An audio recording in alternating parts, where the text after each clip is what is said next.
नमस्कार। हाँ। आज हम बात कर रहे हैं चुंबकों की। बड़ी दिलचस्प दुनिया है इनकी। हाँ बिल्कुल। और इसकी प्रेरणा मिली कक्षा 6 की किताब से। अच्छा। एक कहानी है रेशमा की। अच्छा। हाँ, केरल में रहती है और अपनी दादी के लिए कहानी लिख रही थी पुराने नाविकों पर। कहानी में तूफान आया, तारे छिप गए, अब नाविक रास्ता कैसे ढूंढें? मुश्किल सवाल। तो रेशमा ने खोजा और उससे पता चला चुंबकीय दिक्सूचक के बारे में, मतलब कंपास। हाँ, कंपास। तो ये कहानी सीधे हमें चुंबकों के असली इस्तेमाल पर ले आती है। सही। जैसा स्रोत बताता है, पहले तो वो प्राकृतिक चुंबक होते थे, पत्थर जैसे, चुंबक पत्थर। हाँ, सुना है। काफी पहले खोज हुई थी इनकी, बाद में फिर मतलब लोहे वगैरह से कृत्रिम चुंबक बनाने लगे। अच्छा। और आज तो हर जगह है, पेंसिल बॉक्स, स्टिकर, खिलौने। हाँ, फ्रिज पर भी लगे होते हैं। बिल्कुल।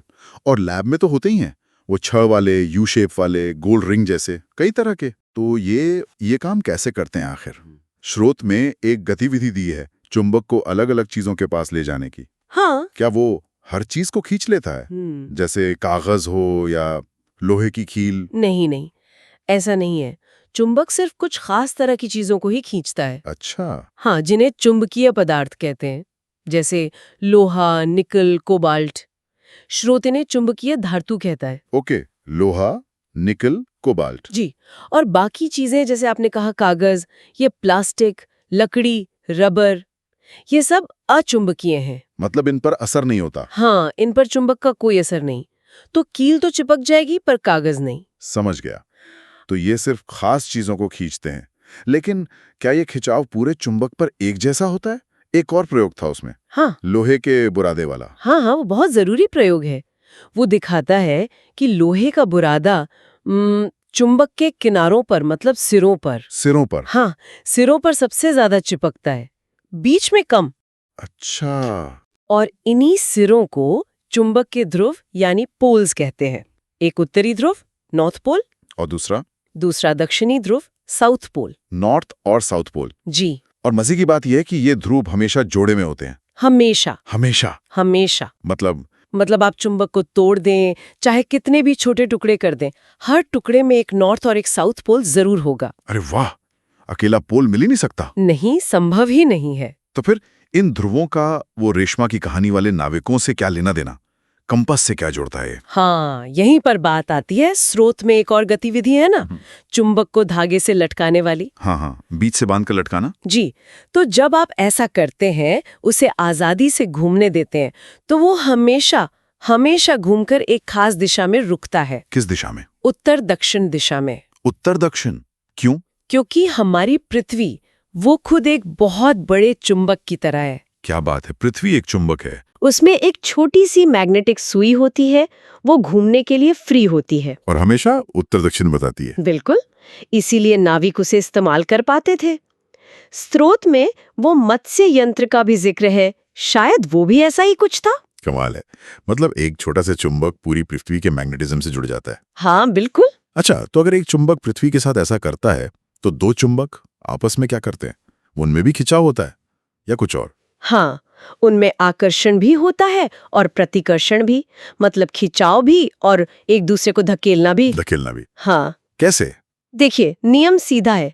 अगर आप दो चुंबकों के अलग अलग ध्रुव पास लाएंगे, जैसे एक का नॉर्थ और दूसरे का साउथ, तो वो एक दूसरे को खींचेंगे, आकर्षित करेंगे। अच्छा, और अगर एक जैसे ध्रुव हुए, नॉर्थ नॉर्थ या साउथ साउथ, तब वो एक दूसरे को धकेलेंगे, दूर हटाएंगे। इसे कहते हैं प्रतिकर्षण। रिपल्शन। हाँ, रिपल्शन।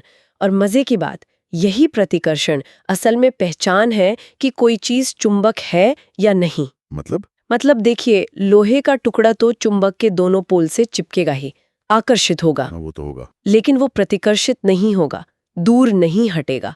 अगर कोई चीज किसी चुंबक से प्रतिकर्षित हो रही है, तभी पक्का है कि वो खुद भी एक चुंबक है। अच्छा, ये तो बड़ी काम की बात है। प्रतिकर्षण ही असली टेस्ट है। जी हाँ। पर ये जो बल है, खिंचाव या धकेलने का, क्या इसे रोका जा सकता है? जैसे अगर बीच में लकड़ी या प्लास्टिक आ जाए, क्या तब भी असर होगा? हाँ, स्रोत कहता है कि ये असर अचुंबकीय चीजों के आर पार चला जाता है। सच में?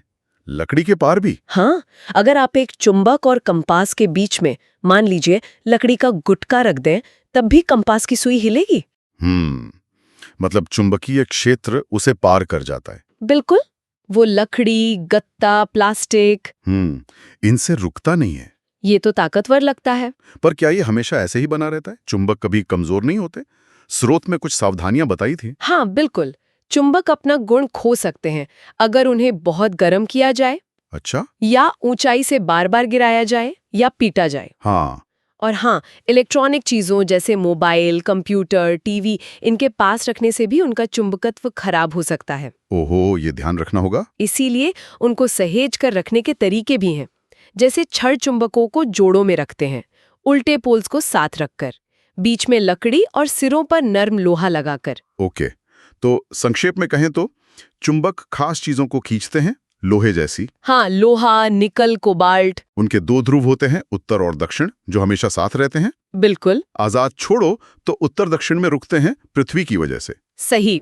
और आपस में या तो खींचते हैं अगर ध्रुव अलग हों, या एक दूसरे को धकेलते हैं अगर ध्रुव एक जैसे हों। हाँ, आपने एकदम सही सार बताया। तो ये तो हुई चुंबकों की बात। हाँ, और अब जाते जाते एक सवाल मन में आता है।